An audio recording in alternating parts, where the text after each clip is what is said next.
যাদের গ্যাস্ট্রিক, গলা জ্বলে, বুক জ্বলে, পেট ফাইপা থাকে, ফুলে থাকে, খাওয়া খাদ্য রুচি থাকে না, তাদের জন্য সহজ একটা টুটকা বলবো। এর আগেও কিন্তু আমি এই ভিডিওটা দিয়েছি আম পাতা দিয়ে। এই যে কচি আম পাতা আছে, এই আম পাতা ব্যবহার করলে আপনি কিভাবে গ্যাস্ট্রিকটা আপনি নির্মূল করতে পারবেন, একদম সহজ একটা টুটকা বলে দিই।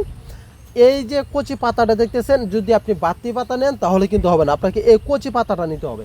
এই কচি পাতা দিয়ে আপনি কীভাবে গ্যাস্ট্রিকটা নির্মূল করবেন, আপনি প্রতিদিন সকালবেলা খালি পেটে যদি আপনি একটা পাতা চাবিয়ে খান, মানে আরেকটু বড় সাইজের একটা পাতা প্রতিদিন সকালবেলা খালি পেটে চাবিয়ে খাবেন, কে পেট ভরে পানি খাবেন, আপনি যেদিন খাবেন এদিন থেকেই আপনি রেজাল্ট পাবেন। একটা কচি যেটা খয়েরি কালার, যেটা ওইটা ইউজ করতে হবে। এটা খেলে পরে গ্যাস্ট্রিক, গলা জ্বলে, বুক জ্বলে, পেট পাইপা থেকে, ফুলে থাকে, এ ধরনের যত সমস্যা আছে এগুলি ইনশাআল্লাহ সম্পূর্ণ ক্লিয়ার হয়ে যাবে। এটা একদম পরীক্ষিত চিকিৎসা।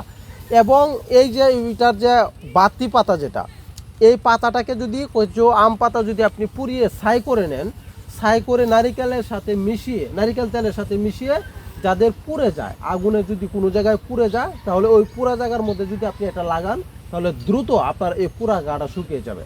দেখেন এই চিকিৎসাটা, এটা আমার বানানো কোনো চিকিৎসা না।